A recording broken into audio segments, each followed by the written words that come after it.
Now, joining us from the Senate side is Missouri Senator Josh Hawley, who is a member of the Senate Armed Services Committee. In fact, in the committee, voted against the measure because of this provision, this selective service provision that would have forced women to register for the draft. And he had an amendment to take it out on the Senate floor.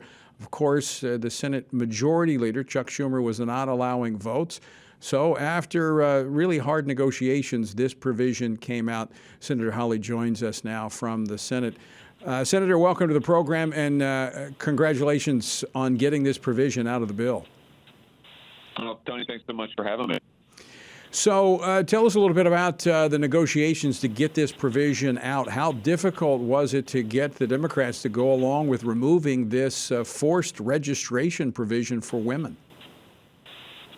You know, I think at the end of the day that the Democrats didn't want to cast a vote that would have required daughters and wives and sisters, and by the way, we're talking about teenagers, 19, 21, 20 years old, to go out and register for the draft to fight America's wars. And, you know, that would have been the price of passing the NDAA in the Senate. I said that I'm going to force a vote on this, and we're going to put people on record because they should have to explain why it is that they want to carry out the largest expansion of the draft in American history and focus it entirely on women.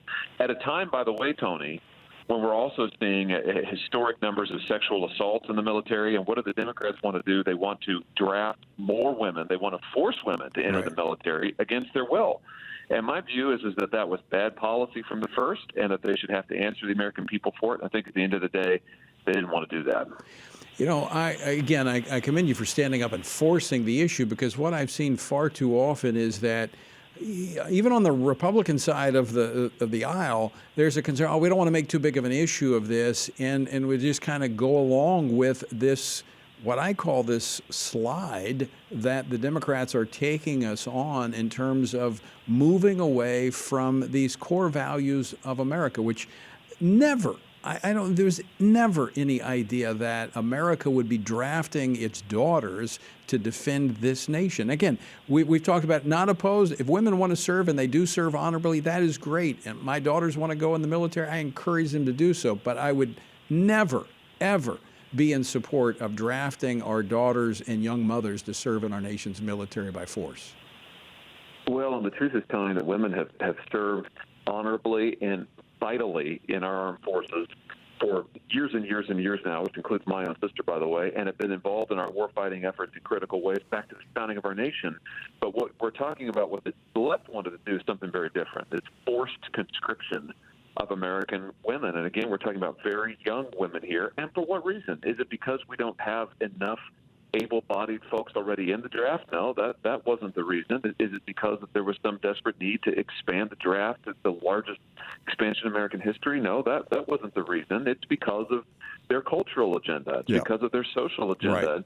Right. My view is the military shouldn't be an experiment in that way, and the Democrats should take their war on women's sports and their war on gender and their war on women somewhere else. Yeah, absolutely right. This is further blurring of the lines of gender, but I mean, look, I understand the uproar over women's sports, and I think women should be able to compete and get scholarships without the fear of having men chasing them down. But we're talking about national security. We're talking about a vital element of our nation being politicized and, as you said, being used for experimentation.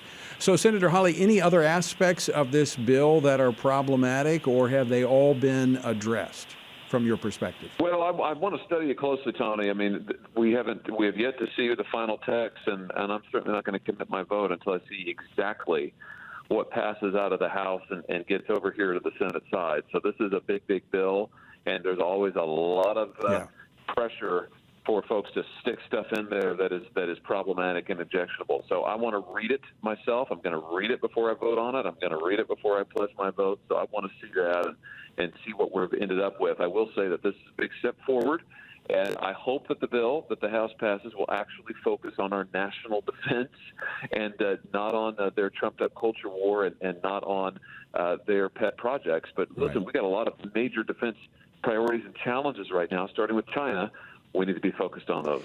One final question for you, Senator Hawley. Are there lessons that were learned here about when we force these issues that we can oftentimes prevail? Well, I do think that sunlight is the best medicine here, and I think that the American people deserve to know what is happening behind closed doors in these negotiations and what's happening when it comes to their national defense. And if their daughters are going to be drafted and their sisters and their wives and mothers are going to be drafted, Americans deserve to know about that. And it deserves to not just be tucked away in some giant bill that people only find out about it later, right. But they deserve to know who exactly is in favor of it and why. And so I think that bringing this out into the open and having a debate about it is the best way to do it, because it gives people a chance to know what the stakes are and to weigh in. Yeah, absolutely. Well, again, Senator Josh Hawley, I commend you for your leadership in the Senate, and thank you for taking this on and not letting go of it until we got a positive outcome. My hat's off to you, and thanks so much for joining us this afternoon.